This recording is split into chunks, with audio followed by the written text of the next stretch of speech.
এই ক্ষেত্রে আমাকে আগে বুঝতে হবে যে আমার প্রযুক্তিটা আসলে কীভাবে কাজ করতেছে। তো আপনি যদি একটু খেয়াল করেন যে আগে স্মার্টফোনের ব্যবহার এইভাবে ছিল না, তো স্মার্টফোন কিন্তু এখন একটা বাচ্চার কাছেও আছে, ক্লাস 1-2-তে পড়ে, সেও কিন্তু স্মার্টফোন ব্যবহার করে। তো এখন আমার কাছে এটা ইজিলি অ্যাক্সেসেবল। তো যে জিনিস আমি ইজিলি অ্যাক্সেসেবল, সে তখন হচ্ছে সেটাতে বেশি ব্যবহৃত, মানে অভ্যস্ত হচ্ছে। এখন সে হচ্ছে প্রথমে হচ্ছে একটু দেখতেছে যে অনেক সুন্দর সুন্দর অ্যাড আসে, তার কাছে ওটা ভালো লাগে। আবার বলছে যে আপনি 10 টাকায় 100 টাকায় জুয়া খেলতে পারবেন। এখন প্রথমে আসলে ওরা গেমসের মধ্যে আসক্ত হয়। এখন সে তো ধরেন আমার এখানে মাঠ নাই যে মাঠে গিয়ে হচ্ছে সে খেলতে পারবে, সে তখন এখানে গেমসের সাথে অভ্যস্ত হয়। গেমসের সাথে অভ্যস্ত হওয়ার পরে দেখে যে তার বন্ধু তার সাথে একটা কম্পিটিশন দেয়, দেওয়ার পরে সে যখন দেখে যে 100 টাকায় সে 5,000 টাকা পেল, এখন তার মনে ও তো 5,000 টাকা পেল, তাহলে আমিও পাবো। তখন সে এগুলোতে আগ্রহ ফিল করে, তখন সে প্লে স্টোর বা হচ্ছে ওয়েবসাইটগুলো থেকে রেজিস্ট্রেশন করে, করার পরে সে এখানে এমনকি আপনি দেখবেন যে এর আগে ডক্টর মোহাম্মদ ইউনূসকে নিয়েও এই ধরনের ডিফেক্ট ভিত্তিক হচ্ছে আপনার জুয়াতে অ্যাড সাকিব খানকে নিয়ে হয়েছে, এরকম আরও বিভিন্ন হচ্ছে সেলিব্রিটিদেরকে নিয়ে হয়েছে। এছাড়া আপনি আরও কিছু জিনিস দেখবেন যে এর আগে বিভিন্ন ইউটিউবাররা বা ইনফ্লুয়েন্সাররাও আছে, যে কয়েকটা স্পোর্টস রিলেটেড টেলিভিশনও আছে যারা হচ্ছে জুয়াটাকে প্রমোট করেছে। ইনফ্লুয়েন্সাররা যখন এই জিনিসটাকে প্রমোট করতেছে, আমি যখন তাকে ফলো করি, তখন আমার কাছে এটা বিশ্বাসযোগ্যতা তৈরি হচ্ছে। আর আমার কাছে স্মার্টফোন আছে, তাহলে আমি কেন এটা খেলবো না? এবং আমার তো টাকাও বেশি লাগছে না, আমি কিন্তু 100 টাকায় বা 200 টাকায় কিন্তু এটা খেলতে পাচ্ছি। এখন এই যে মানুষ আসক্ত হচ্ছে, এক্ষেত্রে তো কারো কিন্তু শাস্তি হয়নি।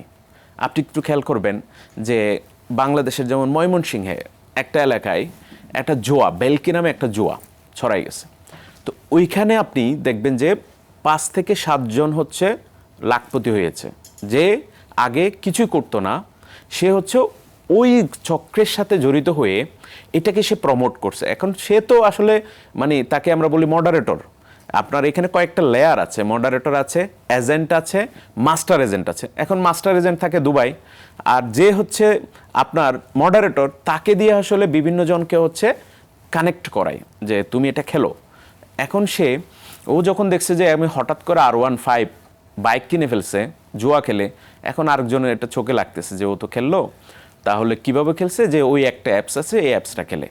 এখন এই অ্যাপসটা তো আরও 10,000 মানুষকে ফকির বানাইছে, সেটা সে কিন্তু খেয়াল করে নাই। এখন এটা কেন সম্ভব হচ্ছে?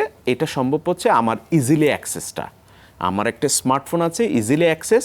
এখানে আসলে আমি যদি এটা খেলি, আমার আবার এটার জন্য যে আমার একটা ইথিক্স দরকার, সে কিন্তু ওটাও চিন্তা করতেছে না যে এটা আসলে ভালো না খারাপ। কারণ হচ্ছে ও খেলতেছে বা ও প্রমোট করতেছে, বড় ভাই করতেছে, সেলিব্রিটি করতেছে, তাহলে এটা আমি খেললে তো আমার কোনো শাস্তি হচ্ছে না বা কারো তো শাস্তি হয়নি, তাহলে সে আসলে খেলবে না কেন? প্রযুক্তিগত যে জায়ান্ট প্রতিষ্ঠানগুলো আছে, আপনি যদি খেয়াল করেন অনেক দেশে জুয়াটা কিন্তু বৈধ, আমাদের সাবকন্টিনেন্টে কিন্তু এটা অবৈধ। আপনি দেখেন যে বিভিন্ন দেশ, এই জুয়ার শুরু হয়েছে ইংল্যান্ডে, এবং বাইরের দেশে এই জুয়াটাকে ওরা প্রমোট করতেছে, কারণ ওখানের মাধ্যমে ওরা আর্ন করতেছে। এখন ধরেন আমি জুয়া খেলতেছি, তা আমার টাকাটা চলে যাচ্ছে দেশের বাইরে, বাট তারা কিন্তু বেনিফিটেড হচ্ছে। তো এখন এই যে ধরেন আমাদের পার্শ্ববর্তী যে দেশগুলো আছে, তারা ওখানে কিন্তু আপনার জুয়া বৈধ, একদম ওপেনলি ওরা ওখানে চলে। আপনি ওপেনলি হচ্ছে চায়ের দোকানে যেমন চলে, তেমনি হচ্ছে আপনার ওই ডিরেক্টলি হচ্ছে IPL-এর মতো হচ্ছে যে ইয়াগুলো হয়, এখানে ওপেনলি ব্যাট চলে, এবং এগুলো হচ্ছে তাদের কাছে বৈধ। কেন তারা বৈধতা দিয়েছে? আনঅফিসিয়ালি বৈধতা, মানে আইনের মাধ্যমে বৈধতা দেয় নাই, দিয়েছে যে ও যদি এটা প্রমোট করে, তাহলে ওই দেশের টাকা, বাইরের দেশের টাকাটা তার এখানে আসছে। এখন ফেসবুক বা অন্যান্য মাধ্যম, তাদের ওই রেগুলেটরিতে কিন্তু এটা বলা নাই যে আমি এটাকে প্রমোট করব না, এটাকে আমি আটকাবো না, এরকম কোনো বৈধতা নেই। যে কেউ টাকা পে করে সে হচ্ছে অ্যাড দিচ্ছে এবং সে প্রমোট করছে। এবং একটা অ্যাপস দেখবেন যে সে গুগলের একটা পলিসি আছে যে আপনি যদি একটা প্লে স্টোরে যদি একটা অ্যাপস দিতে চান, ও তো প্লে স্টোরের পলিসি মেনটেন করে কিন্তু অ্যাপসটা আপলোড করতেছে। যদি প্লে স্টোর সেটা কমপ্লায়েন্সটা মিট না হয়, সে কিন্তু অ্যালাউ করছে না। তাহলে তার ওখানেও কিন্তু সে অ্যালাউ করছে, কেননা তার একটা যে ইন্টারন্যাশনাল কিছু তার নিয়ম আছে, যে কমপ্লায়েন্স আছে, সেগুলো ফিল আপ করে সে আপলোড করছে। তাহলে সেও তো কোনো ক্রাইম করছে না, কেননা সে তার যেটা একটা অ্যাপসের যে ক্রাইটেরিয়া, সেটা সে ফিল আপ করছে। তো এখানে যেটা আমাদের সমস্যাটা হচ্ছে, এটা আমাদের সাবকন্টিনেন্ট রিলেটেডের ক্ষেত্রে এটা একটা ক্রাইম আমরা সবচেয়ে এটাকে ডিফাইন করতেছি, বাট বাইরের দেশে যেটা সেটাকে আমরা ক্রাইম হিসেবে ডিফাইন করতেছি না। তো এই কারণে যে জায়েন্ট কোম্পানিগুলো, ফেসবুক বলেন, যতগুলো সোশ্যাল নেটওয়ার্ক বলেন, ইউটিউব বলেন, এরা এই জিনিসটাকে প্রমোট করে, এবং প্রমোট করার মাধ্যমে হচ্ছে তারাও একটা আর্ন করে এটার মাধ্যমে। যখন সে অন্য কেউ অ্যাড দেয়, অ্যাডের মাধ্যমে সে অ্যাড জন্য ব্যয় করে প্রতি মাসে মাসে এটাতে, এবং আপনি দেখবেন নর্মালি একটা অ্যাডের ক্ষেত্রে যে ব্যয় হয়, এটার ক্ষেত্রে তার দ্বিগুণ ওরা ব্যয় করে, কেননা ওর ইনকামটাও হচ্ছে তার 4 গুণ বেশি। এই কারণে ওরাও হচ্ছে একটা ইনকাম সোর্স আসতেছে, কেন তাহলে ওরা বাধা দিবে?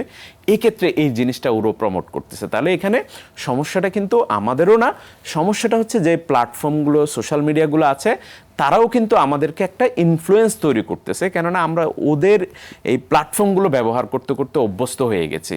তো যার কারণে আমরা যখন হচ্ছে সেখানে ওই অ্যাপসটার কোনো অ্যাড দেখি, তখন আমাদেরও আসলে বিশ্বাসযোগ্যতা তৈরি হয়। একজন নর্মাল ব্যবহারকারী, সে কিন্তু প্রযুক্তি সম্পর্কে কিছুই জানে না, সে শুধু জানে যে আমি ফেসবুক ইউজ করতে পারি বা ইউটিউব আমি ভিজিট করতে পারি, সেখানে যেই জিনিস দেখে সেই জিনিসটা সে বিশ্বাস করে, এবং হচ্ছে সেই জিনিসটা আসলে কি সে সঠিক কিনা, বা হচ্ছে এটা বৈধ কিনা বা অবৈধ কিনা, সেই জিনিসটা সম্পর্কে সে সচেতন না। তো যার কারণে সে এই জিনিসগুলোতে বেশি আগ্রহ ফিল করে।